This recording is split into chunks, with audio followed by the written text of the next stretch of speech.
what led up to you getting shot and then being in the wheelchair? The burnt aggro?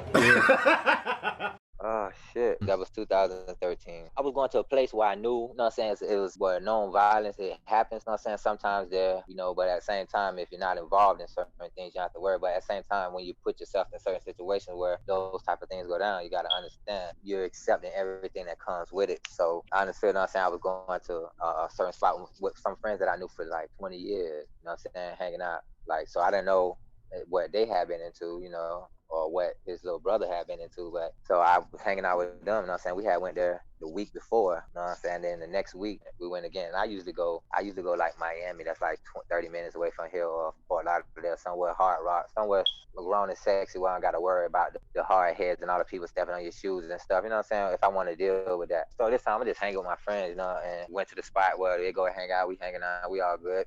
Come to find out, it was some dude that had a problem with one of my homeboys. And he never said nothing to us, or we, you know what I'm saying, we never knew, but they knew that was a problem once they seen him in there the whole night. Because we hadn't went to trial, we hadn't did everything, and they brought in evidence. Bro, that forensic shit is serious, bro. That shit is serious. They got people, they call people in from Michigan, bro. You know what I'm saying, to show you like how cell phones hitting off different towers, how now your cell phone that was hitting in Palm Beach is hitting in this tower in, you know what I'm saying, Lake Worth, you know what I'm saying. So that's how we know you. Sorry to cut you off. So it wasn't no. Well, I know it's street code not to snitch and all that, but like, I mean, you don't have an idea of who they were or what the motive was? I know exactly who they are now, because we haven't been to trial and all that.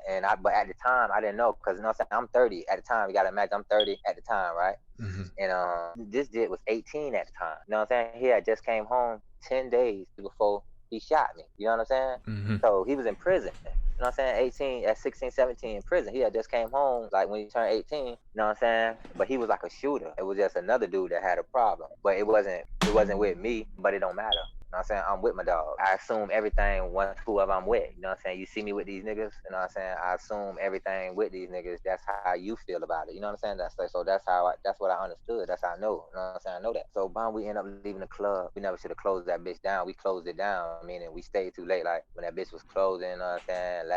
Last, that. Probably could have got out of earlier, or may have been different, but who knows? So we end up leaving out, and then like on the camera, you can see them boys walk around, case us where we parked at. We had our car, but we didn't get in. We just sitting there fat mouth and talking and shit. So we sitting there, we talking, and then just walk around twice, and then they come around again, but they get in the car this time, and it's perfectly set up to like, you know what I'm saying, where they pull up and get out, but we in between two cars, so he pull up and he jump out with a K, like you said all on the film, bro, and he just started.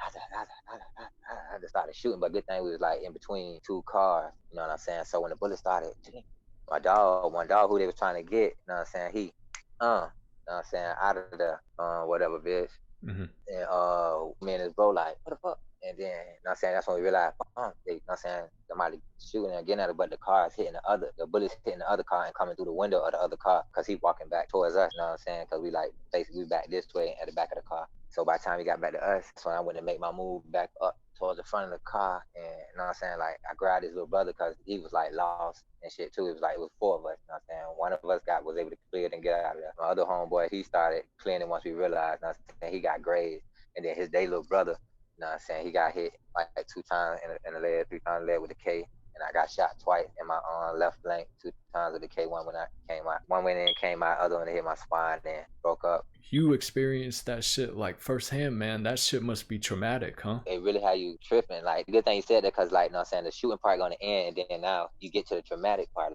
This concludes our danse macabre.